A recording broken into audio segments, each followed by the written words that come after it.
gombo Yesu machunya oh wotogo sana machunya gombo Yesu machunya adiera wotogo wila machunya gombo Yesu machunya Yitinga wotogo dilwanda machunya gombo Yesu machunya oh wotogi Yesu machunya gombo machunya gombo oh makata tembe imamanade Yesu machunya gombo adiera kata tuoche chando chunya Yesu machunya gombo oh makato siepe duto ringa Yesu machunya gombo oh makata nyola duto kweda Yesu machunya gombo oh wasigu bende kata monja Yesu machunya kata apaka goyo chunya Yesu machunya makata mudo imoyora Yesu machunya makata lwenje goya manade Yesu machunya oh okana wei iroma baba Yesu machunya gaina makwanga pile kapaka goya Yesu machunya yapo mapunja weche mamoro chunya Yesu machunya ohingana igenga pile we adendie Yesu machunya awotogi Yesu machunya gombo Yesu machunya awotogi Yesu machunya gombo Yesu machunya gombo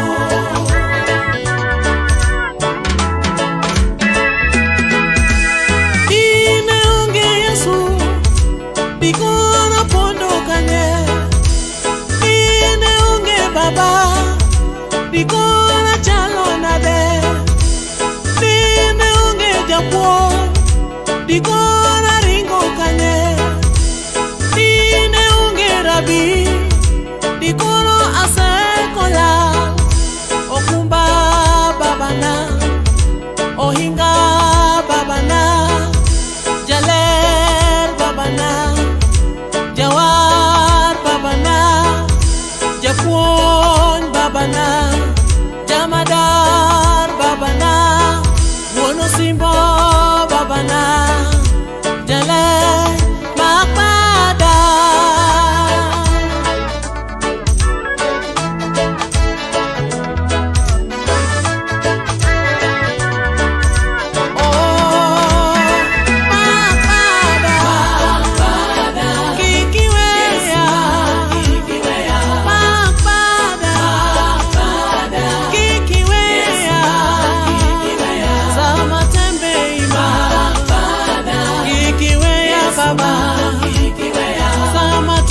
Chanda kikiwea baba sama anyola ringa kikiwea wura sama wede kweda kikiringa baba sama wasigu monja kikiringa baba sama tuoche chanda kikiwea baba sama midekre chanda kikiwea baba kata nyithindo nindoke kikiwea baba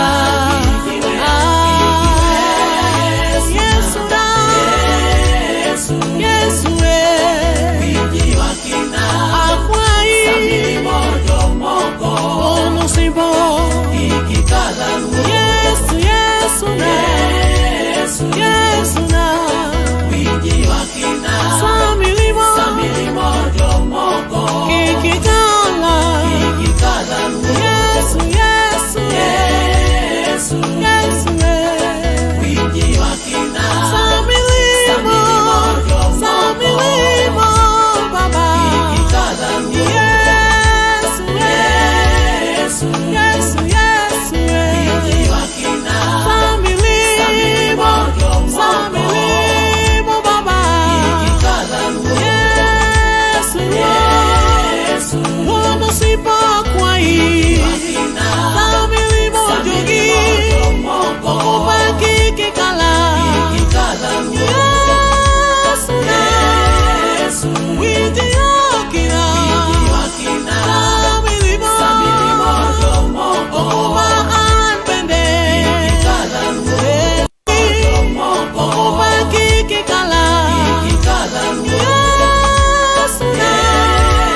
All right, ladies and gentlemen, welcome to the Talk Show Live. My name is Simi Kenya, and of course, we have a great show lined up for you.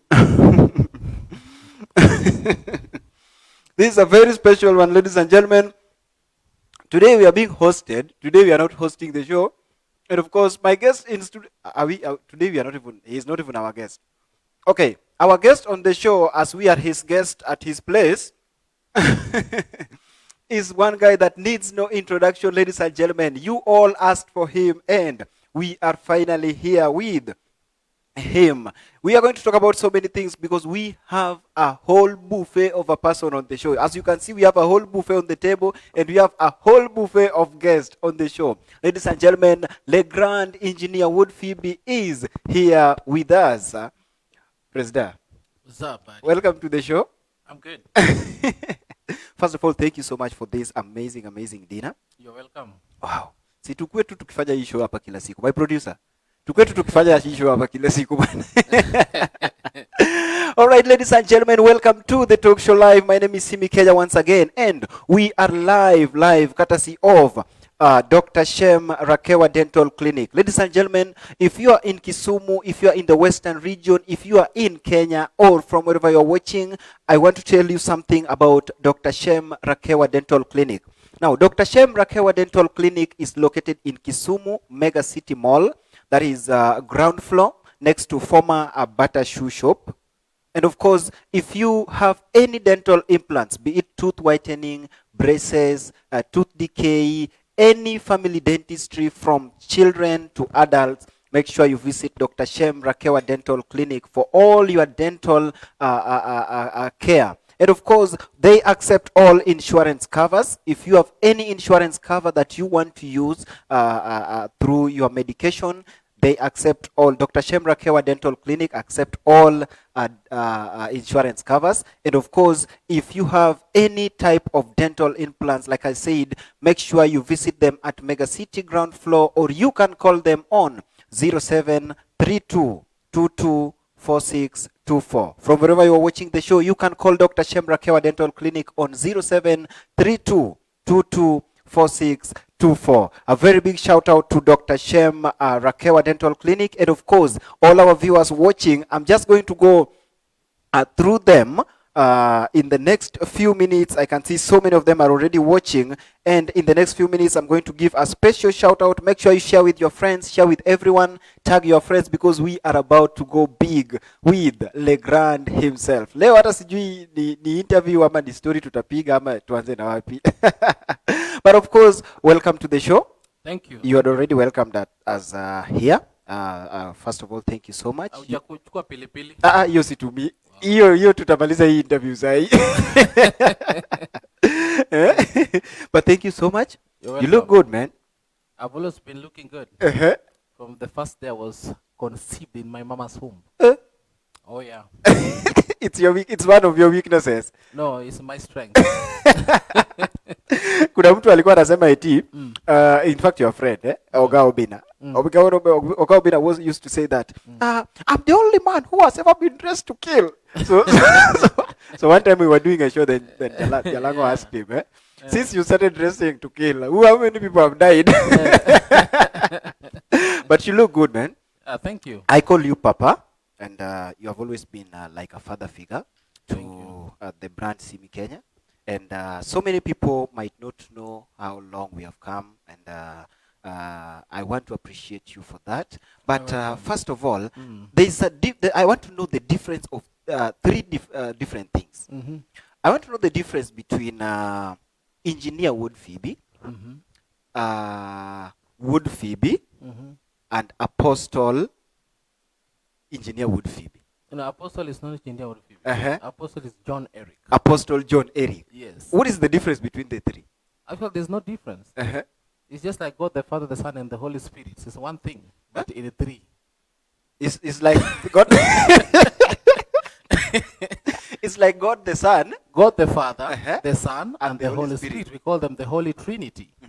And so, Apostle John Eric, Engineer Wuod Fibi, who is Baba Yao, the Grand President, Kutoka Shamba Lao. Kutoka Shamba Lao, is one and the same thing. So we Yeah. call them the Wuod Fibi Trinity. Only that they do different things. There are Exactly. 3 different personalities inclined in one person. Uh-huh. Yeah. So what does Apostle John Eric do that engineer Wuod Fibi is not doing, that Wuod Fibi is also not doing? Before Apostle John Eric, Mhm. there was John Eric. Uh-huh. Okay? Before Apostle John Eric, Yes, there was John Eric. there was John Eric. Uh-huh. Apostle is a title that comes with a calling, Mhm. and that's a calling to serve God. Mhm. You're getting the point. Yes. Engineer, it's a nickname, Yes. but it's a nickname that is entwined in a gift, Yes. and that is the gift of sound production, music production. Yes. And actually, the person who gave me this name is Kofi Makadori, my first Wangala artist. Uh-huh. He's the one who called me Engineer Wuod Fibi. The golden boy. Yeah. Baba D. Tololo boy. Adugudugu. Yes. He's the one who gave me Adugudugu. the Engineer Uh-huh. Wuod Fibi when we did the first song, Tumdisi Akababa. Uh-huh. And remember, he said to me, Engineer Wuod Fibi. Yeah. Yes, that's how the name came. At the introduction. Yeah. And actually, he's the one also gave me the name Wuod Fibi. What? Yeah, because I was not, that time I was called Papa Melody. Papa. So this name that I've always been calling you Papa is not something that, I normally No. just call you Papa. In the from- gospel, I used to be in the gospel music industry, Mm. both as a worship leader Yes. and also as a musician. Yes. And I used to perform live in crusades, Uh-huh. seminars, and the conferences, Yeah. but I didn't have a CD. Uh-huh. And so those who are around me, Yes. my fellow musicians or even in church, they used to call me Papa Melody. Uh-huh. But Melody is a name that I gave myself Yes. way back in high school, Mhm. Malava Boys High Uh-huh. School. Yes. And I was this kind of funny, naughty boy Mhm. in school. So at the back of my shirt, Yeah. I wrote a treble clef. I drew a treble Ile clef, you know. ile Yeah, inakuwa yeah, kama the 8 hivi. treble is G clef, yeah. Uh-huh. You know? Uh-huh. And then I wrote rock the melody Mhm. because music was in me. I was the official entertainment for all the sports activities, In the Malava. cheering squad. In Malava Boys. Yes, so tukienda mahali na beba ka keyboard. I used to have a keyboard in school. Mhm. So tukienda mahali tukimba shitanda shashipuringi, shitanda shashipuringi, you know. Mwana mama pepe tanga. I used to play with the keyboard, you know. At all the functions that used to take place in high school, you know. Yes. And then so that's how the name became popular. And then people started calling Papa Melody because I Melody. was Melody. Mm. So people began calling Papa Melody. So when I left school, so I continued that name, Papa Melody, as a nickname, Papa Melody. So before, when I met Kofi Makadori when I was doing the Siaka Baba, then he called me Engineer Wuod Fibi, you know. And then that's how that name began to pick up. And when we were recording Yom Kabudo by Lady Maureen, Yes. now Lady Maureen even made it more popular. Popular, yeah. Eh? That was in, Aye, that was in Wuod Fibi. 2014. Kula waya, Wuod Fibi. Aye. You know? Hey, that is how she used to do that. Yes, yes. Aye. She used to do it in a way, and she used to call Wuod Fibi in a very romantic way, you know, and that also gave that name Wuod Fibi popularity. Remember when I was doing all this, I was a pastor in a church, Yes. and I was a worship leader, but I was producing, Secular. no, I was producing gospel before, and for me to produce secular, it was just by chance. It was not something that was planned. Yeah. It was by chance. Yeah, but it happened, it came and took over. Yeah. And people identify me with this as a secular Wangala producer. But before that, Yes. I'd produced very great artists in the gospel music industry. Who are some of the songs that you did secular production or gospel production that you felt zilitambaa kabisa? You know of Ellen Akoth Mtawali? That's a very big artist, a big musician, an honored person. Actually, she was the principal at the Tasker Project Fame. Yes. I produced almost 3 of her albums. Wow. I've done some of her jingles and commercials done for different companies and organizations.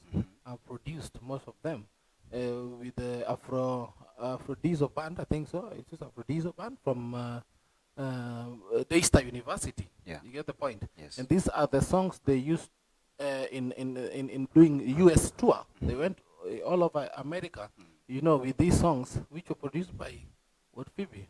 By then, Papa Melody. Papa Melody mwenyewe.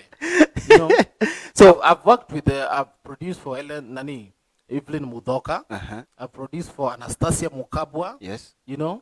Before Ohangla, before Secular Ohangla, took over. yes, yes. So by that time studio ilikuwa inajiita aje? Substance Records. Hiyo hata ingeenda mahali. Jina yenyewe ndio mwanamuziki aseme. Sasa hiyo Substance Records ilisumbua kina Kofi Makadori kutaja. Haya wangeweza. Hiyo. And that's how we changed the studio name to Barikiwa. Hiyo hata ungesema waseme nusu. Ilikuwa stress bwana. So that's how actually we changed the name from Substance Record to Barikiwa, because it was hard to say Substance Records. You know the way they do it, Barikiwa Studio. So saying Substance Records became a little bit tough during that time. Yeah. Hata sahi. So which year was this that now you moved from Substance Records to Barikiwa? We're now Barikiwa. 2013. So 2013 around October, November. So that's when Barikiwa produced the first secular. Yeah. That is Tumdesi Yakababa by Kofi Makadori. Yes. Wow, Kofi Makadori, if you are watching, a very big shout out. Adugu dugu dugu dugu. Yes, Tololo boy. Tololo boy. So from there now, people, you came to the limelight as an engineer. Wuod Yeah, Fibi. you know, when we produced Tumdesi Yakababa, it became an instant hit. And then from there, artists started coming in. Yeah. We did Onyango Mayenga, Jaluo Koko, yeah. You know, Yom Kabudo, Lady by Maureen. Lady Maureen. Yes. Nyoremo by Johnny Jr. Jr. We did Dola Soma. Kabari Soma. Rumonga. You know, Igwe Bandaso, Napilo. Yeah. And a number of hit songs, you know, from different artists. Yeah, so, and that's how the trend became, you know, so Barikiwa Studio. One thing that I've always wanted to ask, at this time, were you still continuing with gospel, or yeah, venye Substance ilikufa we pia ukaamua injili? I was actually still in church, still ministering, until, because of this secular production, yes, we fell out with the senior pastor. He thought I was making a lot of money. Oh, alikuwa anataka uongeze sadaka. You know, so there's somewhere we had some differences, and that's how I left the church. And I stayed in my house, worshipped in my house, but concentrated on my work as a producer, because now I'd become so much busy. Yeah. Yeah. But this time now you didn't have a church to go to. No, I didn't have a church then. I would go to any church I want on a Sunday. If I would not go to any physical church, yeah, there will be a live church on TV. I would watch and worship and thank God for the day. So do you think now venye sasa Barikiwa ilianza ikatoa hit after hit, hit after hit, that was 2013, 2014, almost every year kulikuwa na ile hit mtu anasema Barikiwa has produced a hit until now you decided, I don't know whether you decided or it came naturally from now production to active music. Actually, I started singing before I became a producer. A producer, yes. You get the point. Yeah, but gospel, right? Yeah, gospel. And the reason why I became a producer actually was not to record other people. Oh. I wanted to produce my own songs. My own songs. Because there's a touch I wanted in my own music. I didn't want to go to any other studio, do my music, and then sound the same as other artists. Because I was a fine keyboardist, I was a worship leader in church, and doing my stuff. So what I wanted was to do music that will give my own identity. So I was not opening the studio like to record for people, like produce for other people, no. And to make money. And to make money. I just wanted to do my own music. You get the point? And do you know, even with Togiyesu, I did it way long before even I recorded Kofi Makadori. Oh. Yeah, I did with Togiyesu long time ago. Yeah. So it's one of your gospel, zile gospel. Zilikuwa nafanya kwa studio yangu, the one, all my gospel songs, the most of these gospel songs unasikia zangu, they were recorded before Barikiwa Studio. They were recorded at Substance Records. Unajua ukisema eti ulirekodi hizi vitu kwako, someone might not understand where this production came from. Ulisoma production wapi? Me sikusoma production. It's talent. But I was a good observer. I give it up to one man, because I can say I've learned two different things in production from two different people. There's a time I was working as a keyboardist in a church. I was working for Kanyari. Pastor Kanyari. Yes. Oh, ni nyinyi mlikuwa mnakula 310? Before, no, this is before I come up with this 310 thing. This was 2006. Oh, that's long ago. Yeah, 2006 I was working for Kanyari. I was his keyboardist at his church in Kawangware. And so during free time, I would walk around looking for studio because I had this passion to be a producer. I wanted to know how to make music in studio. And then I met one guy called Kenneth B. Kenneth B. Janyabola. Yes. So Kenneth B, they were working at one studio called, I don't know if it was Soundland or Soundtrack, something like that. In Kariobangi, not Kariobangi, Dagoretti Corner. Yeah. So I used to go there and see how they're doing this thing, you know. And then when the producer had gone back, I would stay to maybe help with cleaning the studio, doing this and this. So he would tell me, man, you're a good keyboardist. Yes. So what do I want to teach you how to make beats?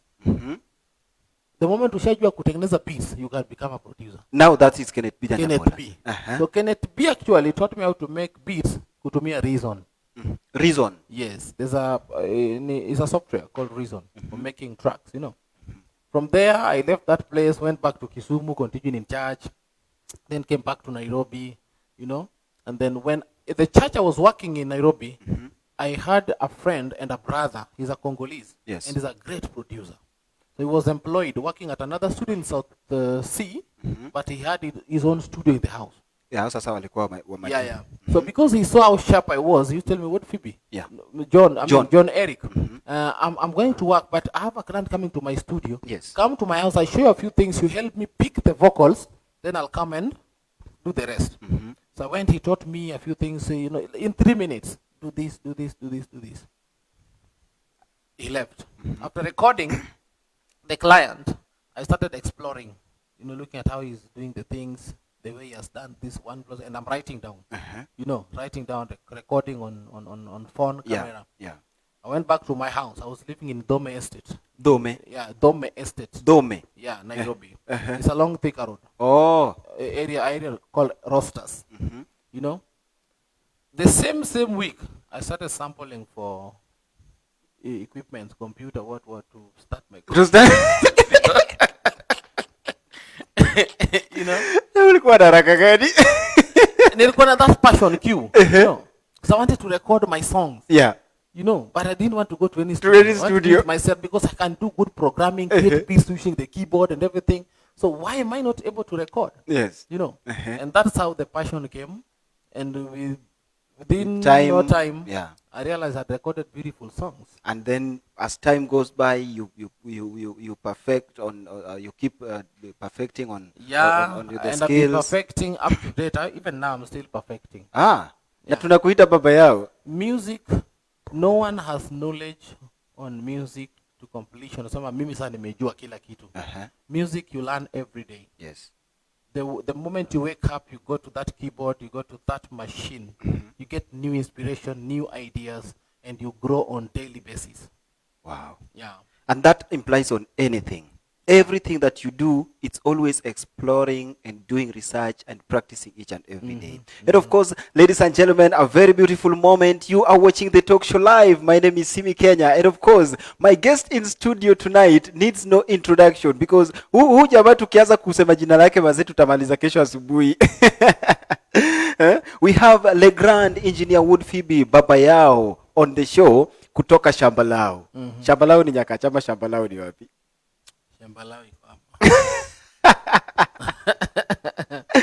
All right, ladies and gentlemen, we are here with Le Grand, and of course, a very special thanks and special shout out to Dr. Shem Rakewa Dental Clinic. Now, Dr. Shem Rakewa Dental Clinic is located in Kisumu, a mega city, ground floor next to a former butter shoe shop. Ladies and gentlemen, Dr. Shem Rakewa Dental Clinic deals with all dental implants, tooth whitening, braces, tooth decay, tooth filling, and we call them tooth alignment, all family dentistry, and everything that concerns dental implants. By the way, Dr. Shem Rakewa amekupaya a full dental checkup. Thank you. You can do it tomorrow or any other day when you're free. Thank you. And so that they can check anything. Slay Baba is coming. Oh my. Tutapata tabu. Bas, ndio hiyo.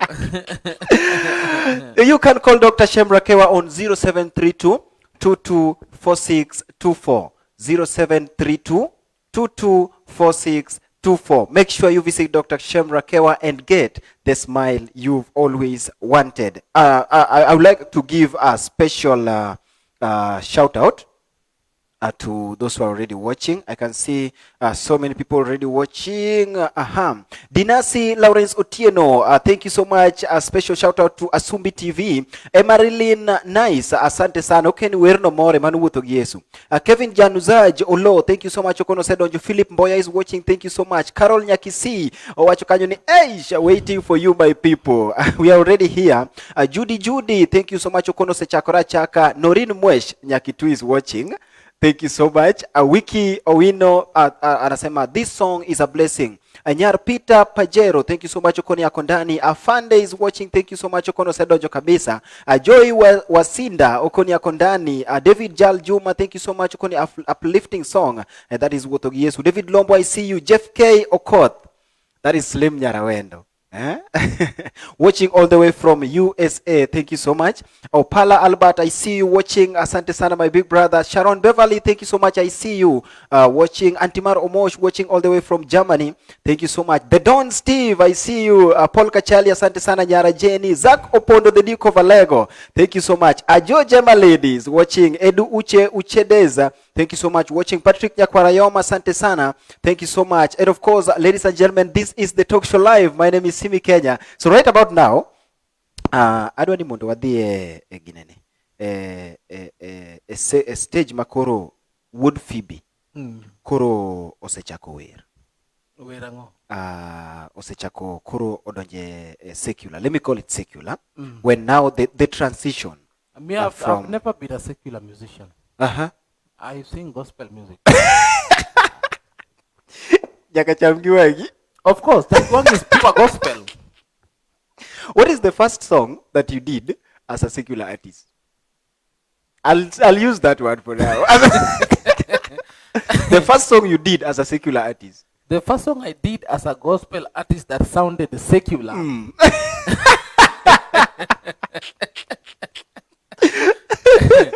Guys, I want to see on the comment section. Mnakubaliana na chenye engineer anasema ama hiyo kitu ni yake? Actually, I did 2 songs first. Yes. These songs, I did them before I even did Wotogi Yesu. What? So you are secular in gospel, or you are gospel featuring secular? There's in the Bible we've got songs of Solomon. Are you getting the point? Yes. And the songs of Solomon is purely love. It could be the love of God, the love of Christ, the love of a man to a woman, or woman to a man. Yes. It's just an expression of love. Yes. You get the point? And love is greater than wisdom, knowledge, and all these other things. Hallelujah. Are you getting the point? So the first song I did, ndio maana mtu akiachwa watu wengi hawajui, wanakosa adabu. I did 2 songs for Embedodo. Wow. Norin Mwesh. Mama Barikiwa. Norin Mwesh. Yes. Those were the first 2 songs I did. And the first one was Lando Berana Sheri. You get it? Yes. The Embedodo song. And this time, I was still living in Buruburu. Katabarikiwa studio. Pokonoyao. I had a laptop. I was trying to learn production. Yes. And then the second song I did was called Sabuni ya Roho Yangu. This is the song I later gave Alwoji Panoran. Akaimbia Elizabeth Anyango Nyakatomo. Oh, Mano doko bermanade. Makatanyiri duto bende gombo. You get the song? Yeah. So actually, what Alwoji did, he just changed, the lyrics. And these are sacrifices I did because Alwoji is such a great guy. Yes. Such a humble guy. Yes. Came to me, he want to sing, I can help him, train him, and nimsaidia aimbe. Yes. And mi hero ya kusaidia watu. Kabisa. Nimekuwa nayo for ever since. Yeah. So I decided to give him that song to help him train and do it. Yes. This is the second time I'm speaking about this thing. The first time I spoke it to Kiwana. I remember. On a live video. Yeah. But I don't speak about it anywhere. Yes. And I was doing this to help a brother who had a passion to sing. And that humility really struck my heart. Yes. Unajua? Yeah. So the only thing I could do is give him an existing song, a train, mimicry. Yeah. Aimbe vile nimeimba. I try to copy, to learn and To train learn. the voice, because that's how you can learn. Yeah. And when he did it, the way he did it, I felt, this is nice. And then So also, he did the same production alifanya at Substance. yes, he came and did it when now it's Barikiwa Studio. Oh, later. Yeah, later now it's now Barikiwa Studio. You know. Yes. So the songs had not gone anywhere. So radio. The only person I tried looking for was Kasuku to tell him, I've done a song. Can you help me? You know? Yes. But he never responded. Rafael Kasugu. Yeah, he never responded. You know. Yes. And then later on, nilisahau your story. So I went back to ministry. Yeah. And now the time now I did a song that I would say was my first song now, when I was in the gospel, but it sounded like secular. Gospel featuring secular. Yeah, you know, it was Ben Bella. Ben Bella. Wuod Ben Bella. Bella. Yeah, that song. Uh-huh. And this song, when I did it. That was in 2016 or 2015? No, 2015. 15, yeah. 2015. Yes. So, and a lady came to me on social media. My brother wants to be a politician. He wants someone to do a song. I said I can do it. How much is giving? Kasema hii sipati mtu yote, hii pesa nakula. So actually it was the money.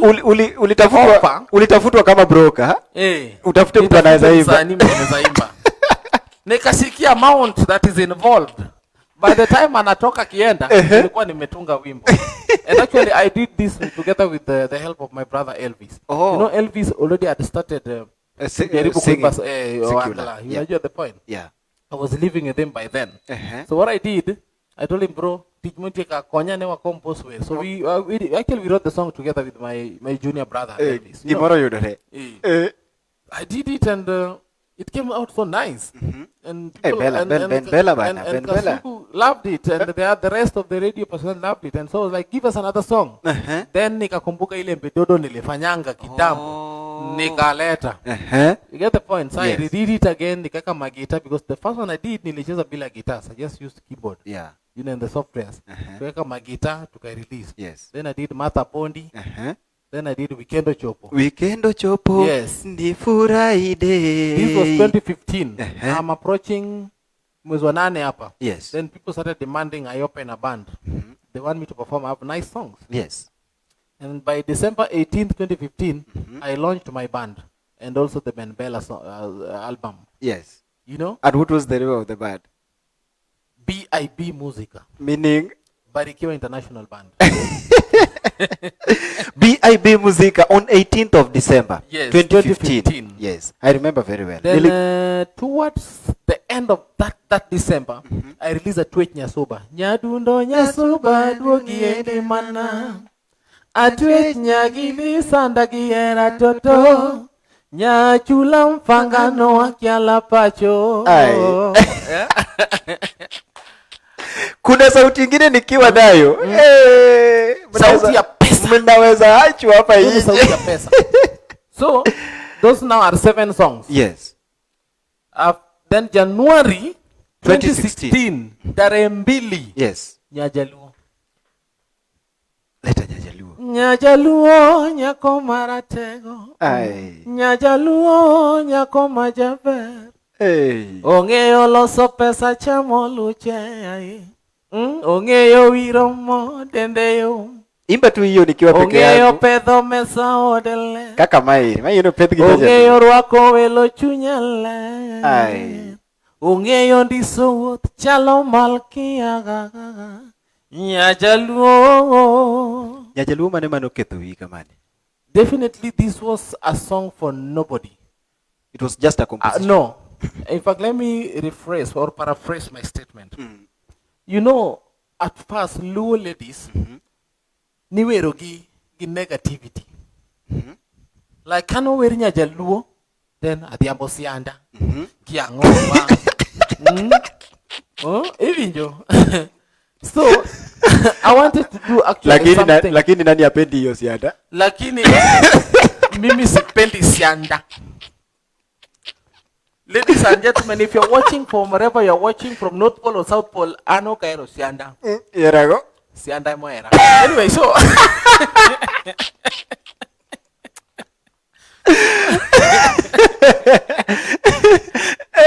So this negativity is what you did not want. so I didn't want that.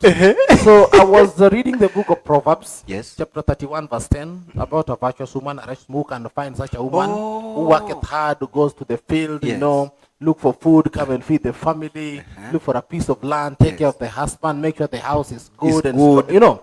So I said, why don't I take this personality and give it the Luo woman? And that's how the song came about. Nyajalunya komaratego ngeloso pesa. Ichamo lucho ngeloso de rito maber. Are you getting the point? Nyaka machamo fech wagi onge loso pesa. An pok no cham fecha. Nyaka machamo fech wagi onge loso pesa. An pok no cham fecha. Yes. So anyway, that's how the song came. So on 2nd of January, Yes. Nyajaluo ikanguka. Now that song gave me the breakthrough of my life. A as very an big one. artist. A very, very You know, big one. This was 2016, Yes. January Tarembili. Then 3 months later, Yes. which Hera Teko that I Which remixed to Opoto Goma. yes. Which Hera Teko, Kendo Neko, Kiudo Ngatomoeri. You get the point? Then later I remixed it to Opoto Goma, Kawonani, Adoto player. Where are they to play? Oh, get it now. You know? And then after that, I took some time from mwezi wa tatu. Yes. Nika take time until mwezi wa sita. Because at 3 this, months. yeah, because at this particular moment, I was working on an RRM album by Musa Jakadalla. Oh.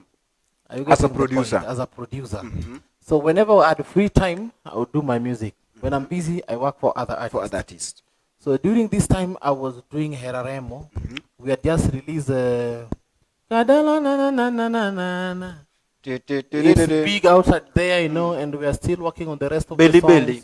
Belly Belly is big outside there, working on the rest of the songs, you know, and we are so busy. Yeah. Yeah, so the day I finished mixing Heraremo, tukasikiza na Musa, Yes. tukasema now the album is ready. You're working on the launching. That's the day I was playing with my piano in the house. Yeah. You know, just playing. You are celebrating I'm having celebrating finished and, up and the I'm album. live on Facebook. Uh-huh. You know, and I'm like, Nawinjo ngero moro, kajodongo wacho, tamaili wafisi. Hey. Unaona mke wa mwenzio, ameng'ara sana.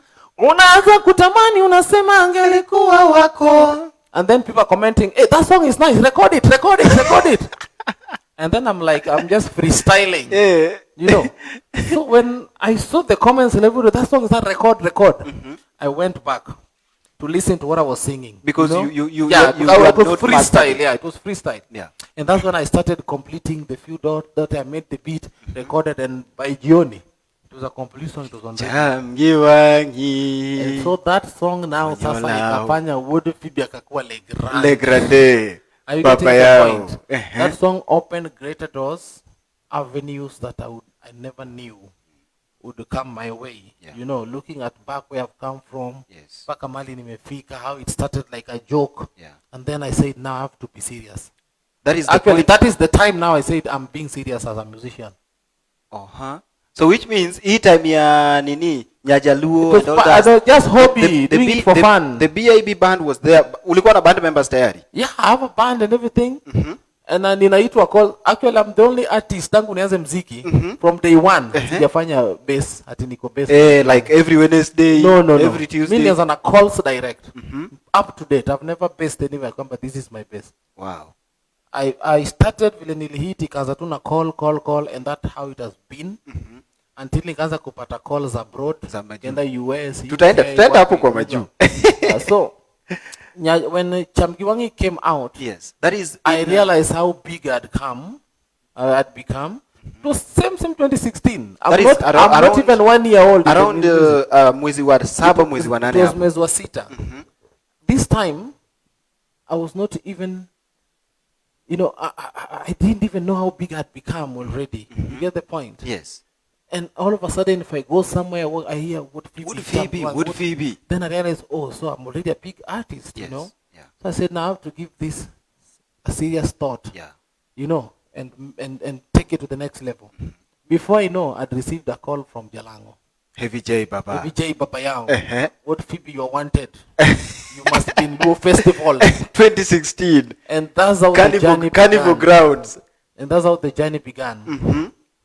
You know, after Chamgiwangi, then Magonances came. Mm-hmm. Hey, Tit for tat. And then the rest of the songs came. And that's how I started the journey of being an artist. And I took it serious. But because I was also loved by artists, Yeah. as a producer, Yes. I still decided I'll also maintain this other part because it was a passion. To me, production was this hobby, Yeah. passion that I loved so much. And seeing people rising and growing and becoming stars, Yeah. I used to feel very nice about it. I used to feel good. Wow. And that is why I would start with an artist from zero. I would even not take any show, go to the clubs where they're performing as little as they are with only 3 people, attending their shows. Yeah. Go live on people until they grow and become big. And then I leave them, go to another person. Yeah, and that is something that I've done passionately to date. I remember in 2016 tukiwa Nairobi na Owago Nyiro. Nakumbuka show to invite. Ile when you just released the RRM album. Yeah. That was nice. So today mtu tuseme if you have an option that you have to go in one line, production or music. I'm a musician who knows production. So music, to me, as a musician, as an entertainer, as an artist, comes first. Because even production is art. Yes. You get the point? But I'm a musician who has this passion in production. In production. And let me tell you one thing. Yes. Kofi Olomide is a producer. What? Most of his songs, The Grand Mopao. most of his songs, he plays the rhythm guitar himself in studio. Oh. Fally Ipupa is a producer. Jay-Z is a producer. Are you getting the point? I get you. But they are artists. Yes. Timothy, that before he decided to go full Music. as an artist, he was a producer. He was a producer. Are you getting the point? Akakuwa MC. One thing people do not understand, Yes. for you to be a good producer, it means you know much about music. And you can even be a greater musician. Are you getting the point? Yes. You cannot be a good chef who can cook, and doesn't know how his food tastes. You cannot be a producer who don't know how to eat. Are you getting the point? So at the end of the day, if you ask me what am I first, Yes. I first became a musician before I became a producer. Because being a musician pulls you or pushes you to a certain art that you can do as an artist. I chose production because I wanted to do my own music in a special way to get my own identity. Are you getting the point? So that is what will come first. I'm a musician before producer. Wow. What is that album ama ile song uliwahi produce ukasema hii song like it is your favorite out of all the songs tuseme let's say secular because actually that is what most of people identify you with, tuseme tu Oangla, Benga or stuff or Rumba, ile album ulifanya ukasema this is my best. Today if watu wakisema album zote outline utasema this is my favorite, this is my best, this is the one I did my best. Every artist has something unique in them. And all the artists have produced, all of them have something special and something unique. But that left aside, unapata, there's an album you work on and you enjoy everything about it from A to Z. Are you getting the point? Yes. And to date, I have 2 albums that I would say if I was to redo them again, I will make them even much better today. Wow. Which are these 2 albums? Heraremo by Musa Jakadalla. And then Kitabu Mara by Prince Indah. Wow. Are you getting the point? I get you. If I would get the chance to redo those, because I'm a producer, I listen to everything I do. Yes. Again. From drum to beat to you realize I've got new ideas about these albums and new creativity. I said, if I was to redo them, oh my. You'll do them from the beginning to the end. I'll do greater things with them. Are you getting the point? And these are albums that has elevated me to some level, if I may say so. Has elevated you to Baba Yao. Yeah, you get the point. Yes. And these are also artists have come far from them. Like I said, at times people do not know what happened behind the scene. Yes. The only way to celebrate The what has outcome. been made, the outcome, but Yes. they don't know and they do not understand behind the scene How everything how happens. everything happens, how it goes, the hustle, the sweat, and everything. Yeah. The sleepless For nights. example, making Heraremo album, Yes. and Musa even can confirm to you, Yeah. making Heraremo album, at times we would come to the studio, we do one line. One line. One line. Kadalo mina dia Tunaachana nayo. Tunaenda kukula nyama huko Kangundo, tunaenda gym, tunabeba machuma, tunatembea tena tunarudi. Nema weke kanye. Tulibachia wapi? And we took almost 9 months doing Heraremo album. Why? What was happening? Hamkujua like nyimbo zilikuwa tayari ama nini? No. We were not in a hurry. We wanted to give it our best. And the few albums that artists have given me time without pushing me, oh, I want this by this time, Yes. I want this. All those albums are big and doing great. Like I remember Kitabu Marera. Indah used to record even 3 times. Yes. One song and I recorded And we took I don't know how many months, 7 to 8 months doing Kitabu Marera. Yes. Are you getting the point?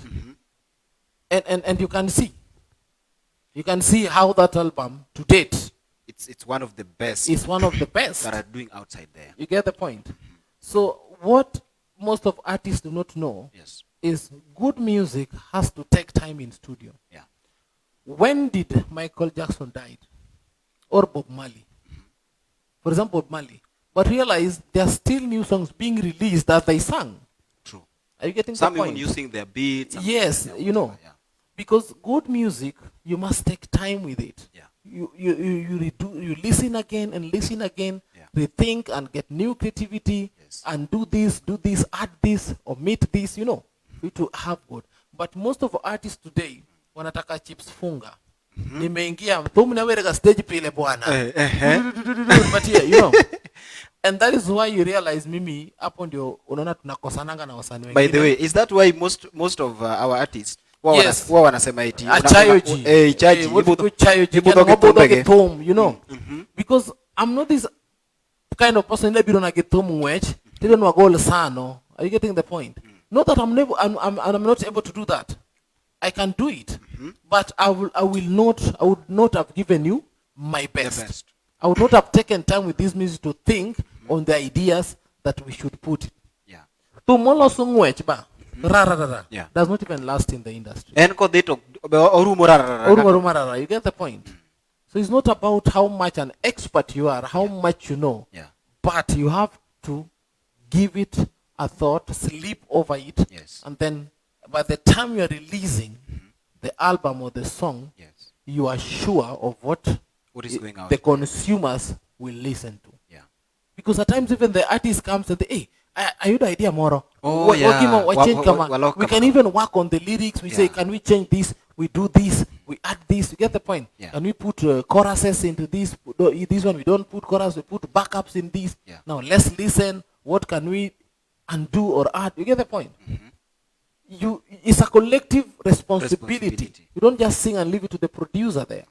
But when you sit down together, you bring your thoughts. Yeah. I add to my thoughts, and then we reason together, and then we have a common factor. Yeah. At the end of the day, what we will have will be pleasing to the ears of the consumers, which are the fans outside there. Yeah. And then why do you think there's a question I think I had asked you before at our personal level. Why do you think wasanii wao wanakutrust na kazi yao as a producer and as a musician? Because if you find ni ngumu sana mimi kama msanii ni kutrust na project yangu kama msanii na wewe pia ni msanii in as much as you are a producer. Yeah, sure. What is this thing that you are doing that is making these guys to trust you with their words, even you as an artist? Like what I've said. Yeah. When I'm done with artists at my free time, that is when I do my songs. When I'm working for other artists, Yes. I'm fully a producer, not a musician, not a fellow artist. You get the point? But as a senior artist, I come in and help, give ideas. This is what we need to do. There's very many songs that has been produced at Barikiwa Studio, which when the time is being released, there are added things that even the artist, and at the end of the day, they love it. Because I've added in an idea which I think can make the song glorious and sweeter. Are you getting the point? Not that what they did is not good, but being a musician, I'm saying, if it was me singing this song, what can I add that can bring the flavor? Because at the end of the day, we want to grow the industry. We want to take it to the next level. We want to do music that will not, remain on level 1. We want the music to grow and keep on growing. Because the moment you give an artist good quality music, and they produce something that the people will appreciate, it's a challenge to the artist to work harder to do something better than what he did previously. Are you getting the point? That is the only way to grow the industry. By giving them the best and then working hard to outdo the best they did. Yes. So it's a challenge. Wow. Of course, ladies and gentlemen, a very, very big shout out to everyone who is watching. I can see so many people are watching. Comedian Olington Waro, thank you so much. Anasema Kondani, Engineer Kenadhola is watching. Anasema Osemoke Kendoliel, thank you so much. Charlie Mbago, Okoni where mar mago nonsense, my favorite. Wow. Charlie Mbago, thank you so much. Kodpendo, thank you so much. Berin Oworo, Okoni Chamgiwangi is still her favorite. Asante sana. Jesse Ogola, my senior, is watching. I see you. Lawi Jakabonyo okoni weyo chikne ite mit maratari. Alini Nyarjon, thank you so much. Okoni Wuod Fibi is the permission. Wuod Fibi, the permission is all yours. Redo the songs, we get the juicy version. Wow. Alini Nyarjon, thank you so much. Slim Nyarawendo okoni kitabu mar Hera is a hit from A to Z. Alini Nyarjon, thank you so much. Okoni today the system is cooperated. We thank God. Wiko min Liz Jakabunde Wood Pap Ndega is watching. Okoni Akondani. Thank you so much. And of course, I want us to come back after this particular video. But before we go to that, ladies and gentlemen, remember you are watching the talk show live. My name is Simi Kenya. And of course, my guest in studio is none other than Le Grand Engineer Wuod Fibi, Baba Yao kutoka Shambalao. And we are live from this particular place. He's going to tell us where we are live from. You sincerely tumia tu driver akatuambia mlete such a place. We don't even know where we are. Tumekaribishwa vizuri. Dinner is ready. Dinner was ready and is still ready. And of course, my super DJ is also taking dinner the other. My super producer is taking dinner the other side. It's amazing. But right about now, ladies and gentlemen, I want to tell you about Dr. Shem Rakewa Dental Clinic. Dr. Shem Rakewa Dental Clinic is located in Kisumu, Mega City Mall, that is along Nairobi Road. If you have any dental implants, be it tooth whitening, braces, tooth decay, any family dentistry from children to adults, anything that you want, your dental checkup and all consultations, make sure you visit Dr. Shem Rakewa Dental Clinic. Dr. Shem Rakewa Dental Clinic have amazing services, and they accept all insurance covers. If you have any insurance, be it Jubilee, NHIF, AON, all insurance covers, make sure you visit Dr. Shem Rakewa, because you can use all those insurance covers to get yourself treated. Or you can call them on 0732 224624. 0732 224624. Dr. Shem Rakewa Dental Clinic gives you the smile that you've always wanted. So right about now, I want my super producer to play for us some video. There is a video that is going to play there, and then we will be back with Le Grand Engineer Wuod Fibi for the last phase. My super producer, are you ready? Okay, yes. Are you ready? All right, let's look at this. Let's have a look at this, ladies and gentlemen. Glory be to the mighty Lord. Amen. Hallelujah, church. Amen. Before tuwaunganishe Mr. and Mrs. Johnson, nauliza, nani akona shida ama nani akona mani? Narudia mara ya pili. Before tuwaunganishe Mr. and Mrs. Johnson, nani akona shida ama nani akona mani? Niko na shida, pastor. Kuna shida gani? Sasa niko na shida mingi sana.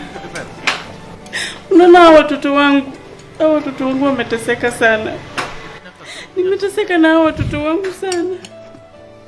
Njaa imewauma watoto wangu, wamekaa njaa siku 4 ama 5 saa hii.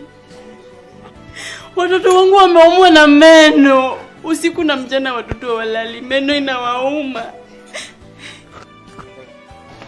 Shida ni meno. Shida ni meno. Kwanza huyu hataki kunywa maji. Huyu akikunywa maji anameza na particles. Inaenda na particles za meno kwa tumbo. Sikuwa nimeenda. Na huyu mwingine hata kukula alishawacha. Nilijaribu kumrudisha hata kwa matiti. Akinyonya, maparticles za meno zinabaki hapa kwa matiti. Mimi hata sijui ni kitu ya shetani, nifanye nini? Kama ni meno, niko na solution. Kabisa, a permanent solution. For all your dental implants, tooth whitening, braces, tooth decay. Decay, hiyo ako nayo. Make sure you visit Dr. Shem Rakewa Dental Clinic, located at Mega City Kisumu, ground floor next to Bata Show. Or you can call them. Ngoja kwa call them. Leta tuandike. 07 32 22 4624. Rudia mara moja. 32 22 4624. Dr. Shem Rakewa Dental Clinic. We got you covered. Uko sure nikienda kwa huyu daktari watoto wangu watapata suluhisho? Kabisa, meno yote zinatengenezwa huko. Watoto wangu watakula. Hata tukimaliza nataka tuende na wao. Maliza. Na si wangu pastor. Harusi sisi wako nayo, sisi sina. Tunayo.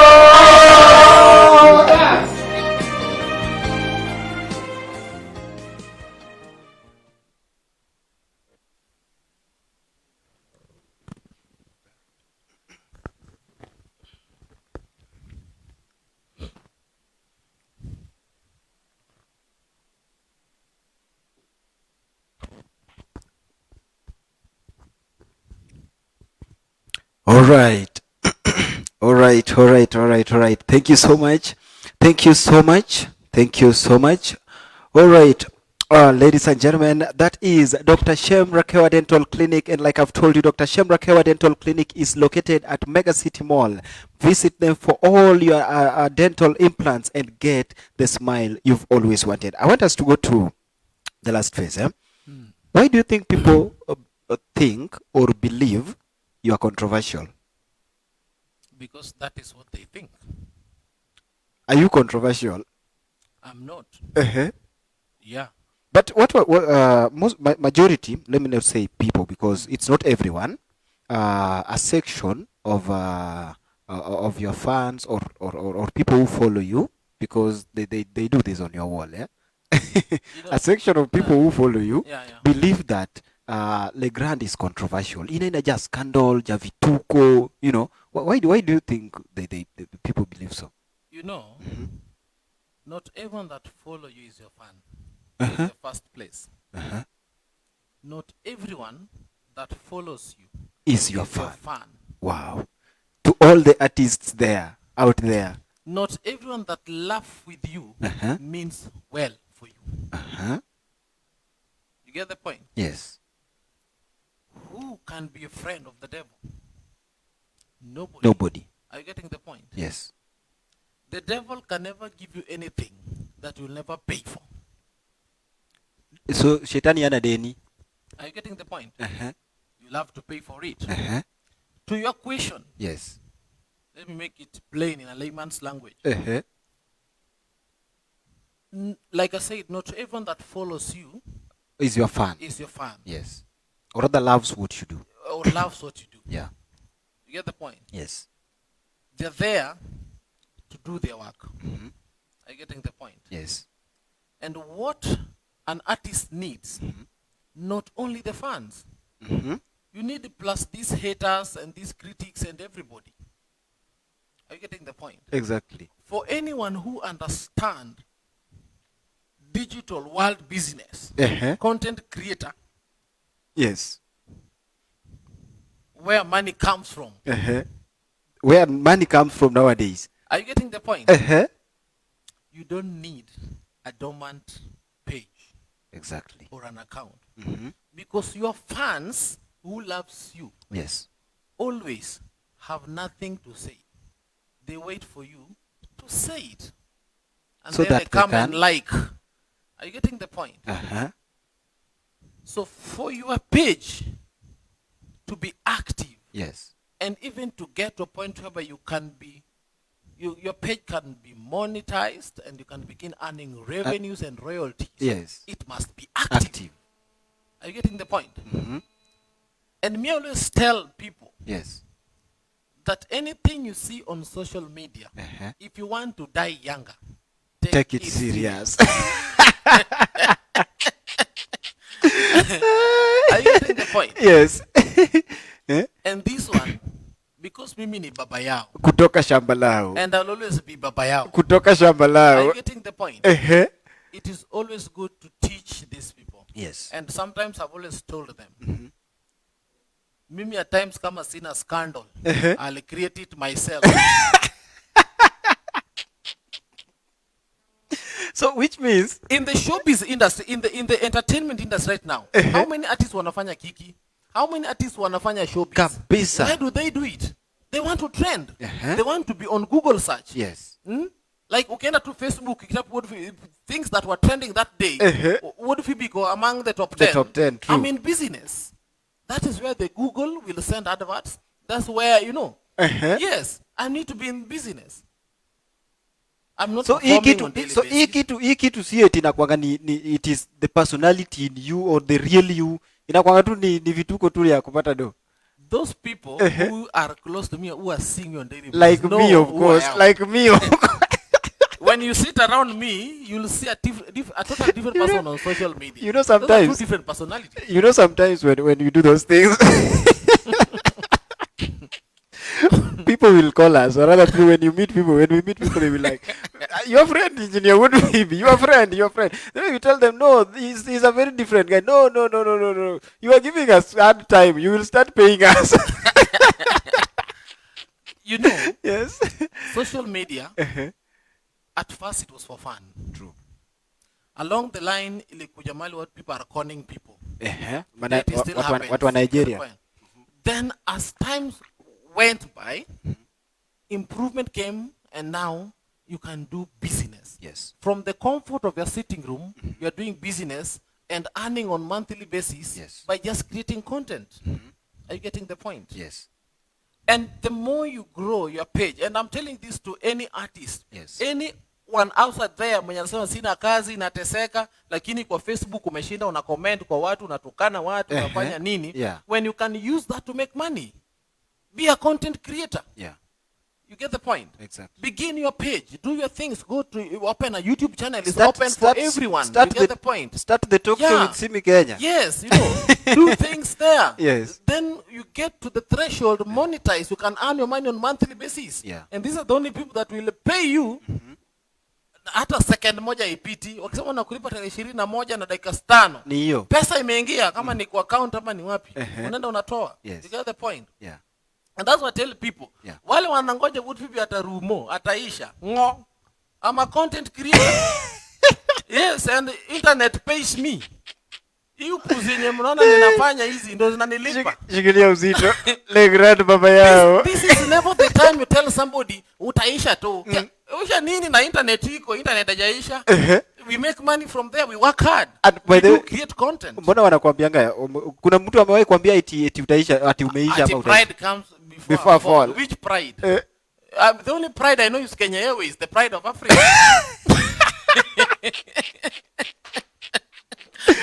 Le grand. Kauno ni timora yawa. No, Facebook is fun, but it depends whether you want to make it fun throughout Yes. or translate that fun into earning. Into earning. Are you getting the Yeah, point? monetize the fun. Because as an entertainer, Yes. I need to get people entertained. True. And at times the things you post Yeah. to get people's thoughts. Uh-huh.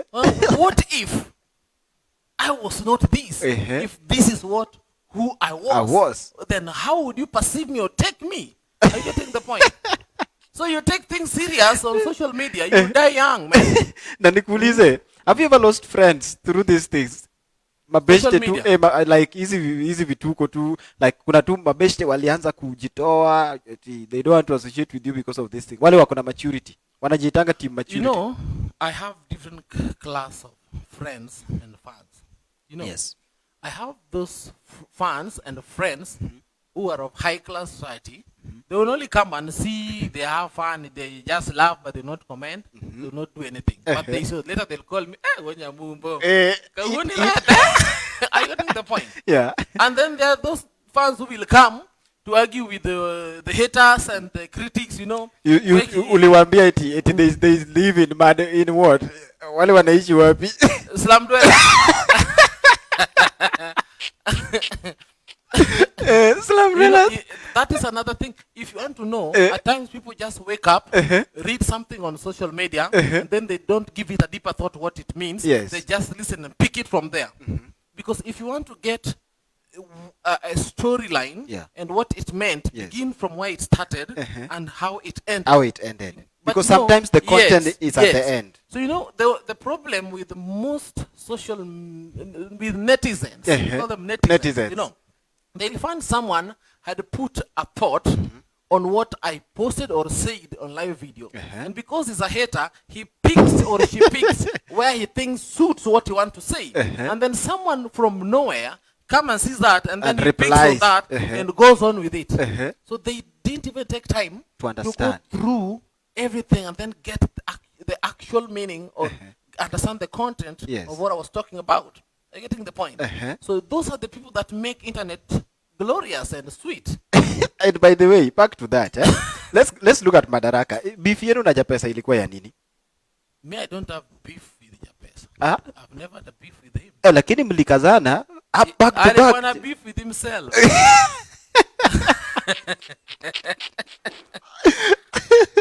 Japesa was beefing him. He was beefing himself. Alikuwa tuna my feelings of which I understand him. You know, he's a young guy, he's a young artist, and at times he wants something passionately, but then he doesn't know how to go about it. Are you getting the point? Uko sure yeye pia alikuwa anaweka hii kiki ya kuvuma? Definitely ni kiki. Yeah. But then but at times unaweza fanya kiki and then you go overboard. So you need at least some guidelines on how to go about it. You get the point? Because he's still young, he still has a lot, you know, to get and gain in the music industry. You know, and he still has a long way to go. So I think he just needed some little advice. Some mentorship. And by the way, he's a cool guy behind the scenes. Very. A cool guy, a very good boy. He's a cool guy, very good boy. Now that's me ambia watu, never take social media so serious. Mpaka naona mlifanya handshake.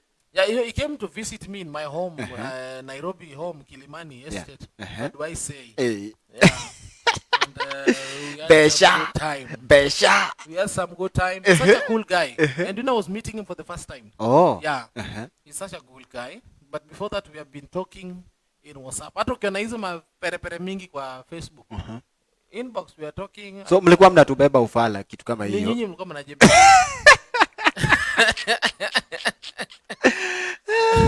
And by the way, back to Madaraka, you are part of the artists that were entertaining the guests on that particular day, and it was amazing. We give a very special shout out to you guys. Thank you. And one thing that I don't know whether I don't know whether it's people have realized or what, is that you are one of the guys behind the production of all the three songs for the Nini. Yeah, actually, yes. What happened? Yeah. Madaraka Day, the event is a big event. Very. It's a very, very big event. It's a big event, and then it's a state function. Yeah.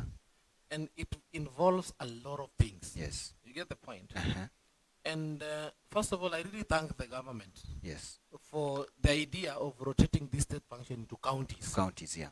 And their main aim through PPMC, the Permanent Presidential Music Commission, is like to give equal opportunities for all talents, whether you are a star or just upcoming, whether you've already released a song or not. And if you see the group Manuantio Kacha, there are people who have never released songs, but they sang. They sang, true. There's some people who are so new into the music industry, but they are not even yet known, but they sang. Are you getting the point? Yes. So this had nothing like kuchagua watu wanachaguana, no. Venye best yako alikuwa anasema No. It had nothing to do with that. They were giving people equal opportunity. Yes. And that is why auditions ilitangazwa. Now auditions ilitangazwa was for a specific category. Oh, it was not the general. Not the general thing. Yeah. Other entertainers like the dancers, the whatever, they also had their own day and their own time. Yeah. You know, the first auditions that were done, they wanted individual artists. Unakuja hata kama uko na band. Oh, unakuja tu kama Engineer Wuod Fibi. Peke yako. Hata kama kulikuwa na member band yangu yote anaweza imba. Pia anakuja tu kivyake. Ana present talent yake as an individual. Yes. And the reason they're doing this now, they wanted a team that will do the collabo songs. Oh. So they were choosing voices that can make one good song. One good song. Yeah. So everyone you saw in those different collaborations, they all came for the auditions. Are you getting the point? Yes. And they were picked based on their vocal range. Yeah. And because they're promoting local talent and culture, they wanted music that promotes culture in Nyanza. So we wanted benga, rumba, or hangla, and this new generation ya Afro benga ya vijana. Yeah. Are you getting the point?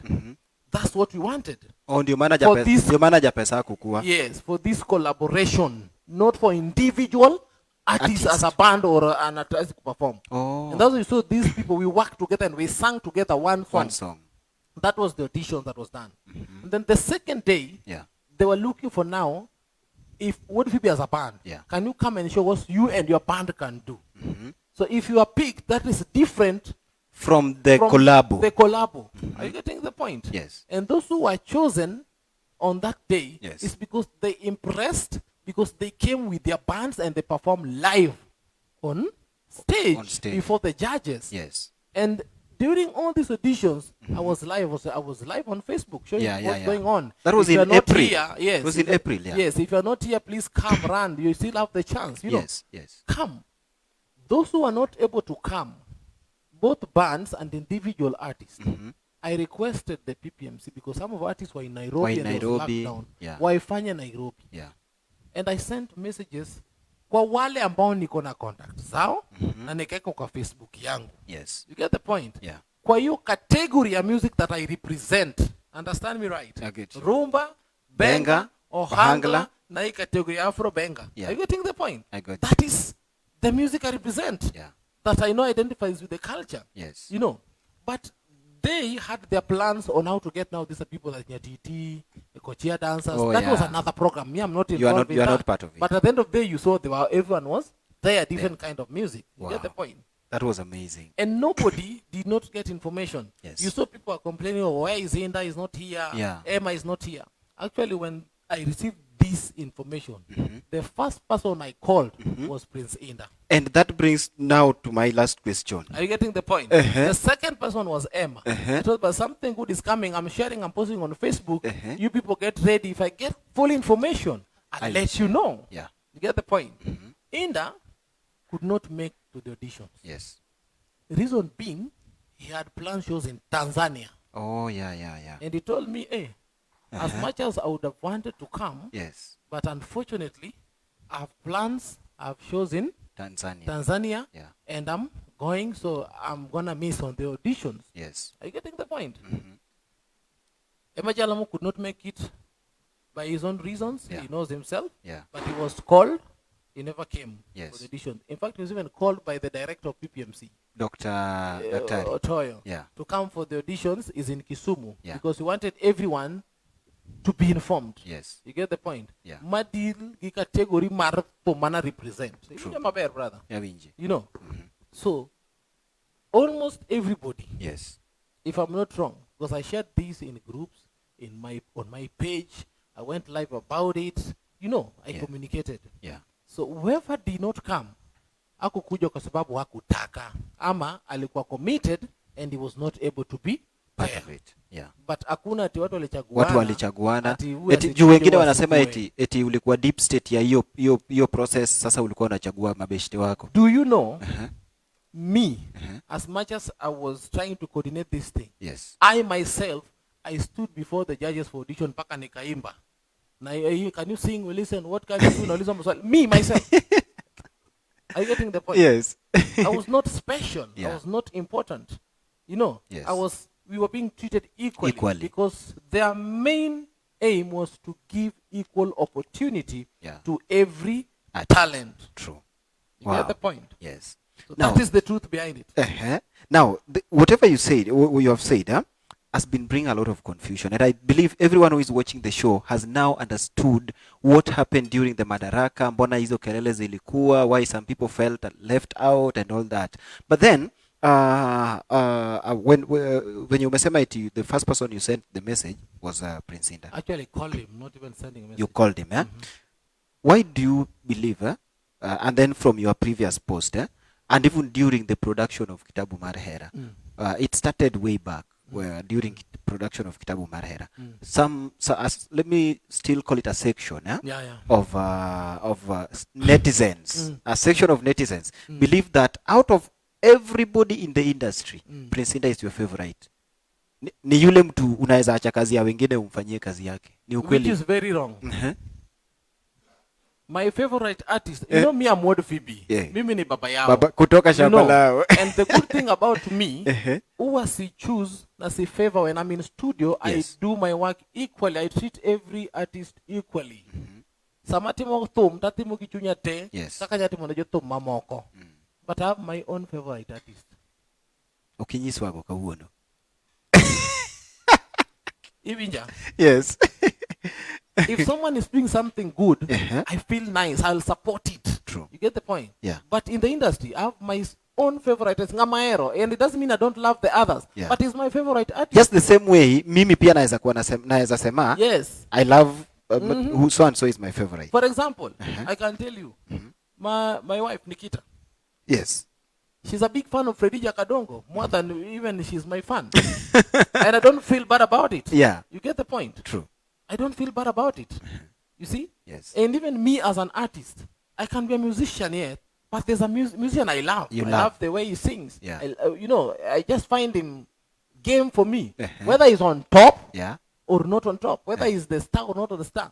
You know? Yes. And me, I'm not ashamed to say my favorite artist or Angara artist is Musa Jakadalla. Ever since. People know. Are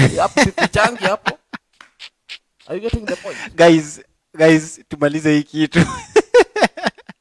So my post the other day had nothing to do with me being choosy or choose your word. And then, but people fail to understand this. Yeah. Netizens sometimes just pick things without looking deep into it. Yeah. You get the point? I was looking at statistics. Yeah. You know. Yes. Because for some time, Emma Jalamo was on top. Yes. On YouTube, subscribers, on total Facebook, views and Facebook and everything. Yes. You're getting the point? Yeah.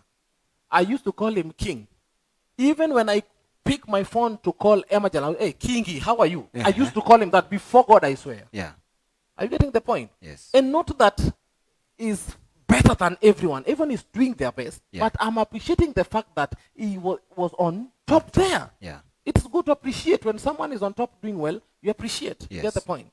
So recently, I went to check how this, I'm a producer. Yeah, sometimes now you go to I lower myself not being a musician. Yeah. I come back to being a producer. Yes. I want to see how the industry is growing. I want to see how these artists are performing. Yes. So I go through their social media accounts. Yes. I look at the statistics. I've been doing that every month. Yeah.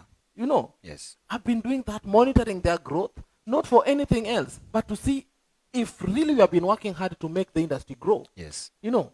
And then to my surprise, I found out Prince Indah is now topping us. Yeah. Including me as a musician. Yes. Yes. More YouTubers, more Facebook, collective views. Yeah. And even how his social Facebook media page. Yeah. You know, is growing so fast. And you get the point? Yeah. And so I feel proud that my fellow artist is growing, you know. Yeah. And through his effort, he's helping to make the industry grow bigger. True. Are you getting the point? Yes. So it is had nothing to compare. You two were your getting the point? Yes. This is very healthy. This is statistics that are there. You have to see them. Yeah. You know. Yes. And I was looking at that. Why do Forbes comes with this so richer than so? Yeah, the best, the richest musician in Africa. Are they touring? people should wake up from this mentality. If we have, in fact, I would love to see our Angla industry that has beef. Exactly. Because this is what Ikuwe will make kama the ile ya- industry grow. This will make people to, you know. Ikuwe kama ile ya kina Ohanga na Hata bongo, na you see, OG. kuna beef huku, sijui happy, and the industry keep growing. Sahi bongo iko wapi? Very far. On top. Even Nigeria, when they were beginning. Yeah, sure. Beef huku, sijui beef wapi, you get the point. Haimaanishi watu wapendani. And in It's fact, healthy competition. in fact, what people don't know that I've realized, or rather I've known for the time that I've worked with the few musicians, yeah, is that musicians, these guys are the best friends. These guys Yeah, are of course. the best friends. What made American music rap to grow? grow. When there was beef between East Coast and the South Coast, and what? At the end of the day, They eat together. they eat together. They dine together. They're doing big endorsement. You know, we must get to a point whereby every Kenyan is asking, "What's happening?" Yeah. This Angla music. In But fact- if you're there, you may ubetunde ni era. In fact, I'll be very happy. I'll be very happy waking up one day and finding Le Grand Engineer Wuod Fibi, brand ambassador of what, Prince Indah, brand ambassador of what, Musa Jakadalla, so and so, brand ambassador of what, you know. And then we make it big. We commercialize everything and grow together. That's it. Exactly. You get the point. So when I come to post something, Yes. I come as a producer. I'm a man of very many faces. Yeah. I don't come as a musician. And even if I came as a musician, Yeah. someone should be happy with me because I'm acknowledging that so and so is even better than me as grown. Yeah. Are you getting the point? And That is appreciation. you say that kuna manager fulani alikuja akakwambia eti Indah ananunua nini. I even have the message here. And But you know, because they don't understand, you can be a manager, but in manager more can understand the things. You know. And in fact, when I mentioned that, one of the managers of another musician came and told me, "Is it so and so?" And it was exact. So they know him, and na tabia zake. You get the I don't point? want to guess, eh? Yeah, so me sitaki kuingilia hiyo. You get the point. Yeah. But the thing is this. Kama kuna mtu napenda, Yes. Your Emma favorite. Jalamo. I love Emma so much. Yes. Emma ni mtu, we have been in places like just the two of us relaxing and drinking and, you know, just relaxing. Eating what you have made. What we made. Are you getting the point? You know. Do you know even how the collab came? Chamgiwangi. Between me and Emma. We were just out somewhere in Ukambani in a certain hotel, just having fun. Me, the two of us, eating and marrying. And then we got tired of the place. We decided to go to either his house or my house. Yeah. And we came to my house. At the end of the day, we had Chamgiwangi remix. Which is one of the best collabo, Are you getting the point? Ohangla collabos Yes. we have currently. When Jatuang Eli died, Yes. Emma's father, Yeah. do you know where he spent the whole day? No. Emma was in my house. We were just having fun, relaxing the whole day. Are you getting the point? And then within no time, called Dr. Tungsani Wuod Fibi, Jatuang Okalo. Are you getting the point? Yes. And that's how I was there early in the morning. Yeah. So one cannot say that me and Emma we have beef. That's why I'm posting whatever I'm posting. That's why you're No, saying no. he's no longer the king.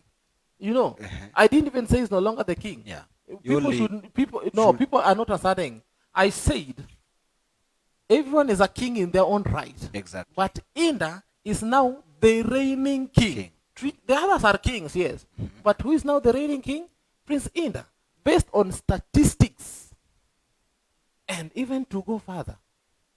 Go to his shows. Look at the crowd. But let's call a spade a spade, not a big spoon. Exactly. Are you getting the point? So one is doing well. We appreciate. Yes. You know. And we do this to make other artists Also. see how fires come from. Yeah. And that's why I posted a picture of me and him when he was still struggling, when he was starting and doing his thing. Yes. I was just trying to show people it is possible when you work hard, When be you- determined, Yeah. put passion in it, you'll get at such a place where so and so is. Kama yeye alitoka hapa amefika hapa, Yeah. then I'll make it. So this is a motivation post. Yes. Trying to tell people it's possible. Anyone can grow. At the same time, it's a challenge to Emma Jalamo's fans. Yes. Oh, inasha tupita. Let's Eh, subscribe, let's- one. Let's eh, subscribe. let's subscribe. This is Exactly. promotion. Uh-huh. This has nothing to do with Tuojotom and hate. Yeah. So those people coming on ni Tuojotom kiangoa. Gine joma Tuojotom go. Gine haters go. But do not understand what people are doing. Wow. Their heart is so filthy and full of hatred Yeah. until anything good, anything positive that one posts, all they look at is is how to negativity. how to change it to negativity. Wow. A very, very beautiful moment, ladies and gentlemen. Aha. Wow. Hey, Calvin Omondi Bodo, thank you so much. I see you. My super DJ Dimore is watching. Apesi Mnyama Mkali is watching. Awiko Wokoba anasema great. Sky is the limit. Mos Wabiru Chopo. Kalisto Brian, I see you. Opija Lelo. Slim Nyarawendo. Koni mit mara tayari. Rose Nanga anasema chonjo kabisa. George Akech, thank you so much. Opuk Peka anasema matter of doing business. Thank you so much. Jesse Ogola, that is my senior, the CEO of GCTV Media. Anasema learned a new thing tonight. Business. Piusonea okoni it for tat tucha zawa zawa. Robert Opija Mogulo okoni interview mit maratari. Thank you so much. Dennis Ogana anasema clear and to the point, like the audios he makes for various musicians in his studios. Kudos engineer. So many people are watching. Ndogo Jara is watching. Yufi Ombata, thank you so much. I see you. George Williams okoni Kizungu Lolo Remaratari Yomjo Europe. Eli Obado anasema this is maturity. I love this talk. Thank you so much. Felix Wayne, I see you. Karonyal Kasule Pacho, thank you so much. I see you. Okoni Rusunguler. Lawija Kabonyo, okoni show kawuono peka dear. Because tuko na baba yao. Kutoka shamba lao. Aha. Prof Favor, I see you. Okoni Yesu Opaki Uru, asante sana. Clinton Ochola. Okoni wadwaro kolabo gi amaniji. Clinton Achola Junior. Slim Nyarawendo. Slim Nyarawendo anasema, "Yaps, I learned it a hard way. Tinde I just follow." Bado Slim Nyarawendo.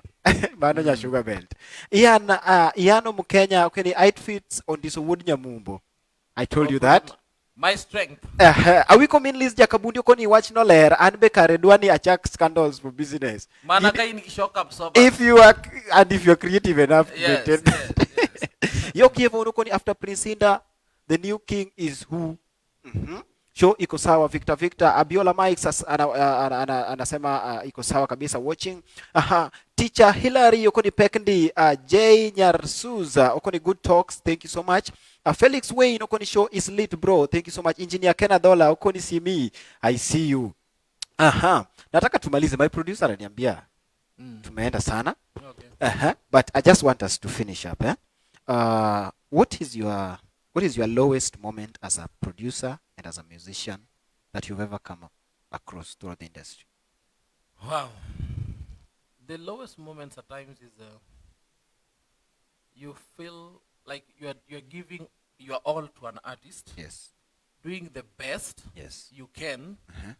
And at times kuna artist anakuja kwa studio. Yes. And you definitely know he's not going anywhere. Are you getting the point? Nika yule mtu anakuambia naenda hivi na kama. And you're doing your best. Yes. That even in that, at least kitu itatoka. Yeah. At least a few people will appreciate. Yes. Are you getting the point? And there's nothing as painful when you do your best to an artist. Yes. And then they go behind, talk to other people, give them negative things that are not true. Yes. And then people attack you and insult you, doing this and this when it's pure lies. Yes. So you've encountered that? Severally. Severally. Yeah. And some of these artists, I later forgive them and they still come back to Barikiwa, I record for them. Are you getting the point? Yes. But I love maturity. There's one artist I love is maturity. Elisha mtoto wa shule. We have an history that people do not know. When Elisha first came to Barikiwa studio, it was 2014. When he did his album, I told him, bro, no. Bado. Timota timo nindi, lakini no. Maok they. Dogi team practice. Go back and do practice. Yes. If you really want to grow, because I feel there is something unique in you. I still can't figure it out. Yeah. But what I want you to do, go back and practice. Yes. He's watching, is here. Nimemwona somewhere. He can confirm. 2014, Elisha went back to practice. He practiced for 4 years. And came back in 2018. Yes. And when he came, the moment he stood and sang Nyaboda, I told him, repeat again. Nyaboda, repeat 3 times. I told him, you are going to hit. Wow. Kaoki hit. I'm not Wuod Fibi. Are you getting the point? Only one song. And then he did the rest. Yes. I told him, Baba, you're going to be you're good to go. Now, this is what I wanted. Yeah. And when Nyaboda came out, Elisha came to all the way from Mombasa. Yeah. Ubire oda Kisumu. Onge katafaya mwana doga Mombasa.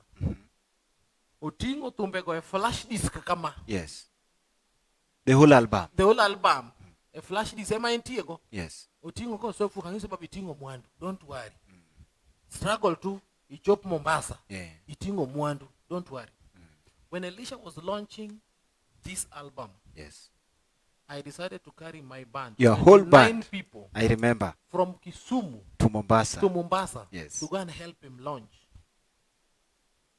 I didn't even look at how much I'm spending, yeah. expenses and everything. Yes. I was going to support a talent I knew one day is going to rise. Yes. And when Nyaboda came out, today we have Eli Toto. Tutu. Are you getting the point? Exactly. So there are things I always believe in. At times you advise an artist. Yes. Anaona kama unataka kumkanyagia. Ili iwe enen garaka. Yes. Simply because enodwani ogotom jomietengo. Jomietengo. Are you getting the point? True. At times you must look at the future. Yes. If you're able to put food on your table, Yeah. you're able to pay your rent. Yes. Why rush music in your studio? Simply because you don't need to move. Give it time, listen to advice, listen to thoughts. And those who do not want to listen. Yes. Oh, yeah. Are you getting the point? True. But to me, I'm used to that. You know? Yes. And you know, it came to a point where I was overwhelmed. Yes. You know? And that is why I decided to give other young people opportunity by training other producers. Yes. By the way, how do you feel about Javan Makajudo and Sauti Rumba? I know they are watching. There are some of them. I've seen them grow. Yeah. Barikiwa. Actually, when Javan came in, I think we used to Yeah, move yeah. around most of the time. When Sauti Rumba came in, we used to move around, and they are now out there doing their things. How do you feel about that? I'm proud of them. Yeah. And I'm very happy Yes. because they are continuing the legacy of Wuod Fibi and Barikiwa Studio. Yes. Whether you go to Sound City, whatever is being recorded there, Yeah. that is Wuod Fibi. Exactly. Whether you go to Melo. Melo Empire, Yeah. whatever is being produced there, that is what, because those are my sons. Yeah. And see how to peke yake. Very I've many. trained over 10 producers. Yeah. Doing so well. Some are not even producing Oangala. Yes. They're in Nairobi doing their things. Some are doing gospel, Team Destiny, Yeah. Joe Mushiri, Meshach. I've got very many young guys. Elvis, Makafi. Makafibi, yeah. You see? Yes. So there are very many young producers doing good things, and I'm proud of them. Yes. And that's why I even want to train more. Yeah. The reason why I'm doing this, hii ndio kitu watu waelewi. Uh-huh. Wasanii ni wengi kushinda producers. Are you getting the point? Yes. Na hata producer akipewa wasanii wote record, hautaweza. Hautatoka hata nje. You will not. And the Bible is very clear. Yeah. Live after your own kind. Yes. You get the point? Yes. If you are not releasing and giving your thoughts to people, Yes. you become stagnant. That is why we have freshwater lake and a dead lake. Yeah. A dead lake only receives But does not give. But a freshwater lake, it receives and gives, which means it has an outlet and an inlet. Yes. So for you to keep fresh and think of new ideas, Yes. and reboot, you know, and refresh, Your memory, and yeah. reset your memory. Yeah. You need to be passing on knowledge to other people, Yes. giving it out. Are you getting the point? Yes. So, me trying to do this, Yes. niambie producer, Luoka, Uh-huh. Mose go to most producers. raise producers moko. Okay. Are you Okay, getting I the point? can actually I can't mention. Are you getting the point? Yeah. And then someone want to compare Wuod Fibi with Ari Kamau. You know, Yeah. one thing they don't know, Ari Kamau was not a producer. He was an executive producer. He did not even have a studio. Yes. He used to buy masters from artists. Yes. He used to come in, get my artillery studio, makama Limax actually. Uh-huh. To chulo ni studio record, toka out 2 minutes, don't you Ari Kamau production. Kora nemo so CD to chulo. So Kizungu lunge ni executive He's an producer. executive producer. Lakini Dolu ingeni lunge ni broker. Hey, broker. You get the point? Yeah. And he did a lot at that particular time. Yeah. He helped very many Very artists. many people, yeah. As much as Beno Chamoge. Yeah. Are you getting the point? Uh-huh. But he helped artists who did not know what next at their studio. Yeah. And Kitalen Kata studio kumentia. Akia. You get the point? So he used to take them, to tero gi studio to chulo ne gi nengo mar studio no. Koro ngene sama ngato chulo ni studio is the executive producer. True. He owns that content.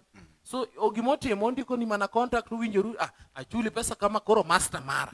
Koro jopima chon ne usoka master. People like Coutinho Small knows this thing, kina Dola Kabari, they know that thing. They used to sell master. To ginge maber ni arikama unetero gi studio, to chulo ne studio, to kao master. To kao master. To chuli pesa mar master. Koro kato bo uso mamilion apar. Mano mare. Ma mare. Okay. Getting the point. Yeah. And that's why that time jotumbe mangeny ne ok nya dongore kaka masani dongore. Why? Because artist masani wamio get that opportunity, they own the right of their music, they own their master, and then opportunities mangeny bendo biro up, you know. So an artist has a way of earning revenues from different sources. So imacha kanise uso master, skiza ko dokumari, CD Kenya uso, MCSK no se mi katelo for a bit tomorrow, ise chamo rumo, you don't go to performance. Are you getting the point? So maturity and understanding music business is also important. Very many artists don't get a thumb because they want to get rich. Very kata bedo rich. Tumago radio la mogi kata moyinga kata lolo kata Victoria. Mondo luonga esho ago chama kama mondo mon man ke sianda nena be fans mondo mi atengo. Then the vision orumoge kanyo. Are you getting the point? Yes. Why do you think nyaka corona chaki? Yes. Wuod Fibi pokotimo virtual show moketo M-Pesa ni sol na uru or na uru gimoro. Why do you think I've not done that? Pengine uko loaded. It's not about being loaded. It's about planning myself as an artist. Not that I don't want to do that. But I've set a standard. I don't want to do something that reduce the level of my performance brand mana kakapa apange. I want when I go live on Facebook na perform to my fans. I give them value of their money and time. Bundles magitiogo. And it is upon any of my fans to decide what Fibi, I will run tomorrow. But I'll not tell them, send me tip, navigate. I mean, I'll not do that. But you know, they're doing that based on the ability they want to pay their bills and everything. You know. But Gata YouTube mean and only. My friend. That's why I say people do not understand things that happens behind the scene. There's a hero in the Luo music industry that people don't know and people don't celebrate. It's called Charles Okuku. Charles Okuku. He's a very young man. Charles Okuku. Charles Okuku came to me and told me, Wuod Fibi, I work with media. I'm also into digital whatever. You artists, in kaka ubarikiwa jotumbegi lueti. Chako konyo jotumbegi, mondo odonje YouTube. Mondo gichak an pesa, YouTube ndiye pesa. Masi nitiere ambakia. And he was the first person who taught me how to work with YouTube and make money in YouTube. Then I started telling these artists, introducing these channels to them. You get the point? All of them, including Emma, including Indah, all of them. Na mbona wengine walikuwa wanasema eti unakula YouTube na by the time walingia kwa YouTube wakaona ndio walijua kumbe ulikuwa anakula pesa. Because kupata hiyo pesa kitapofika mahali unapata hiyo pesa. Kitabu ifike hiyo wakati mahali unakula pesa. Wewe umeshakula ngapi hapa tangu anze? Hata ndururu. Do you know? And this is not kuanika mtu ama nini. True. We are just learning. We are just sure. We are just learning. When I helped Prince Indah to get his first pay via YouTube, it had taken a long time. Are you getting the point? Even get the person manakataka kugol pesa no kende. I get the point. But at the end of the day, no chopo kamano chako an. But after very long time, you know the first time Indah earned pesa. Walo so kitabu marera. Nyoroga. Walo salba malto marera. 2019. Eko after 3 good years. After almost 4 years. Ya Kisumo hit. Ya Kisumo. Lara million. Which is Cinderella singo gene. To 2019 eka no an. Are you getting the point? And then people also fail to understand what people in YouTube buddy. Mara personal. Togi mara barikiwa. Ima kete barikiwa ma promote go tumbe artists managine. Most of them were not on YouTube. But then again, I was also still learning this YouTube. Then kumbe na kilo YouTube. Like your radio, no chopo kama koro, they just log on YouTube and play music from YouTube. Oh yeah. Koro na kitu negi playlist. So to help me promote artists. So that's how the YouTube thing came in. Yeah. But that channel was not monetized. Oh, it was si eti ilikuwa na kuingilia kitu. No. Na naona tumesema ile wakati eti tunamalizia. Hey man, karibu watu watuue. Ngato wachokani ande. Eti kumaliza because of why. Show irana hadi kesho. Slim Nyarawendo, yes, it's Prince Indah time. Thank you so much. He's on top and it's good to speak about it. This supports the effort he's putting in the industry so far. Why him? Why not others? There is a reason why he's up there. Thank you so much.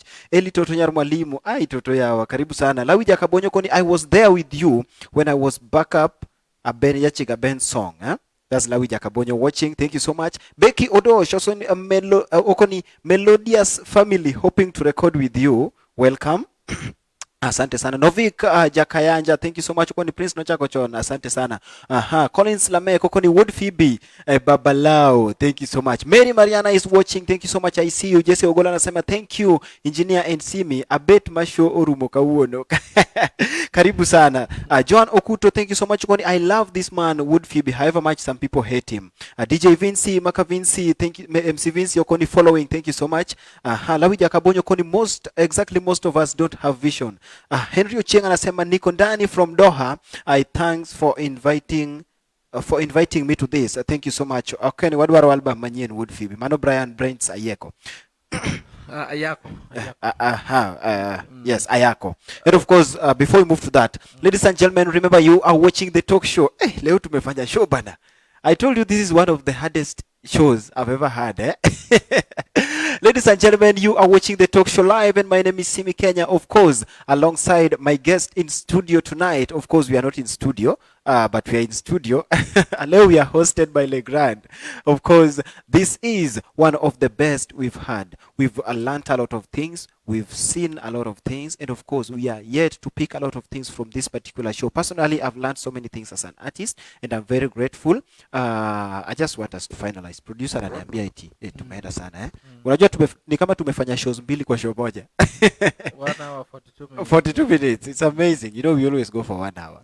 Yeah. So we have really done this. But tukimalizia, I just want you to give a final word, something that you believe you've always wanted everyone watching you at any particular moment to listen to, so that we can wind up. You have a chance and opportunity to choose which side to be, side of love or hate. But at the end of the day, kila mtu anaretire kwake, analala kwake, anakula chakula chake, na anaishi kivyake. But at the end of the day, yes, one love, one people, we are doing this to build ourselves. So, God bless you. I love you all. Wasanii nawapenda wote, mafans nawapenda wote, mpaka wale ambao wataki kupendwa. Nawapenda tu. Thank you so much, ladies and gentlemen. Cheers. Have a high five. Wow. Thank you so much. Unatumalizia na song gani? Nataka tumalizia na song nyingine moja hapo. Wow. Tumalize na song gani, producer? Tumalize na song. Loi. Wait, tushamaliza hiyo mambo ya maungambo. Tushamaliza hiyo mambo ya Ngamulo ibwana. Wodo kinyo. Wachimoro chanda ye uko nyajoka nyanam. Yakwaro junju. Mago nonsense by super producer, by super DJ. Let's wind up this, ladies and gentlemen. Thank you so much for watching. It's been amazing. Wageri bado wako hapa. Prince Toby is watching. Okay, greetings to our super producer. Thank you so much. JM Henga. Okonimos na engineer Wuod Fibi. He's a great man. Oh, JM Henga. Tukoro waketo na bakwa uok. Dogo nyao no. Pamadho manapia. Josie baby, thank you so much. I see Otichilo Ozati is watching. Jobelo, asante sana. Wantire kagi Charlie Bago, Okoninya kwaro junju, mit maratari. JM Henga, welcome to the party. And of course, it's been a good time, ladies and gentlemen. We thank you so much. By the way, kabla tumalize, where are we live? Where have you been live? Najua kuna nimeshindwa kusema tuko live from where. I always say we are live from. Where are we live from? We are live at one when I am tired after working at Barikiwa Studio. It's called My Place Lounge here in Milimani. Kisumu. In Kisumu. Yeah, so we have got beautiful, serene environment. Exactly. Where you can rest and the birds can sing for you beautiful songs. Melodiously. Yeah, melodiously. Songs that you can resonate well with. I tell you. Then we have good food. Like you. Yes, I wish my chef was around. We've got good food. We've got nice resting rooms where you can rest. You can shower mzuri and everything. So, ample parking. Yeah, if in case unatamaningi kuona Wuod Fibi, this is the place you can always bump at me anytime, any day. Because this is where I come and take my little rest. When I just want to rest and I'm not singing, I'm not hearing any music, the birds in Nimbia is a very serene place in Milimani. Yeah, karibu na... Lakini we ni baba yao. Unajua? Kutoanga hii show eti inaletwa kufanywa penye huko. Haiwagi rahisi. What do I say? We have been live from My Place Lounge in Milimani. Ladies and gentlemen, if you are from Milimani, if you are in Milimani, from Tumaini Supermarket, it's around 200 meters. A very, very serene place, ample parking, delicious meals, beautiful serenity, and of course, a very, very, how do we call it? The ambience. Yeah, the ambience is executive. It's amazing, ladies and gentlemen. Umeona food. Tumekula food for 1 hour, 30 minutes. Na ijapoa. You can imagine what kind of food it is. You can come here with your family. You can chill out with your friends. You can have great memories with your loved one. And of course, have the best of your life. The drinks pia ziko. Kabisa. All the best. All the best. From, let me say, all executive drinks. All the whiskeys, the gins, the vodkas. I tell you, everything, the wines. Na watu kama mimi pia, all the waters. Yeah, and the Red Bulls. Mbona tukuangi na Black Bulls? Waafrika tunaonewa hadi kwa vinywaji. I tell you, the only black guy is black eyes.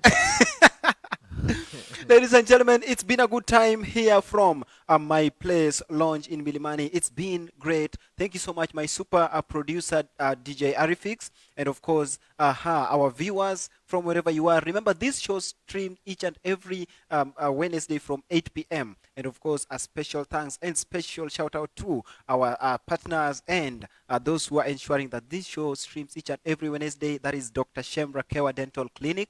Dr. Shem Rakewa Dental Clinic is located in Milimani, Kisumu. Milimani hadi imeanza kunichanganya. I know you're not used to such places, man. Jawapa Gigwenya. Dr. Shem Rakewa Dental Clinic is located at Mega City Mall. Mega City Mall, that is along Nairobi Road, just at Kachok roundabout. If you've never been to that place, visit Dr. Shem Rakewa Dental Clinic for all your dentistry, family dentistry, tooth whitening, braces, tooth decay, tooth lining, and everything dental implants. And the good news is that Dr. Shem Rakewa Dental Clinic accept all insurance covers. And of course, if you have any problem but you can sort it out with your insurance covers, make sure you visit Dr. Shem Rakewa Dental Clinic. And you can also call them on 0732 224624. 0732 224624. Make sure you visit Dr. Shem Rakewa and get the smile you've always wanted. I want us to wind up this, and of course, we want to take this to a whole new level as we wind up with Mago Nonsense. Roll it down, my super producer, my super DJ, and everyone who is watching. Thank you so much. It's been a good time. May God bless you. Until next Wednesday, you can always suggest the guests you want to see on the show. We will always give you the best. And of course, if you have any business or anything that you want to advertise with us, kindly inbox us on our Facebook page. That is Simi Kenya. Let us have a good time growing together. Thank you so much, my super producer.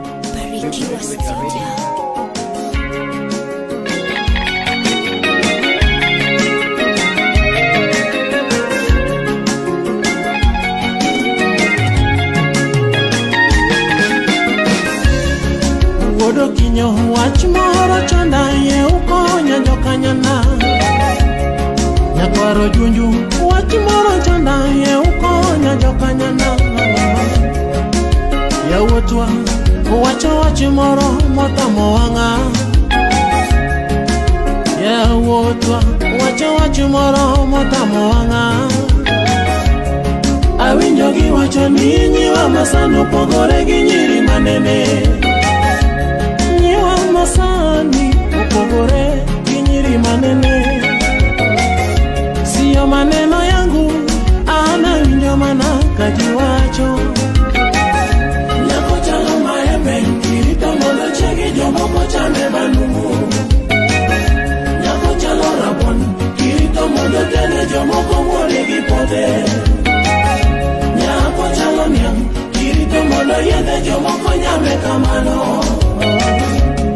Kiwuotho i boma jomoko wacho onge jaod ng'ato. E i boma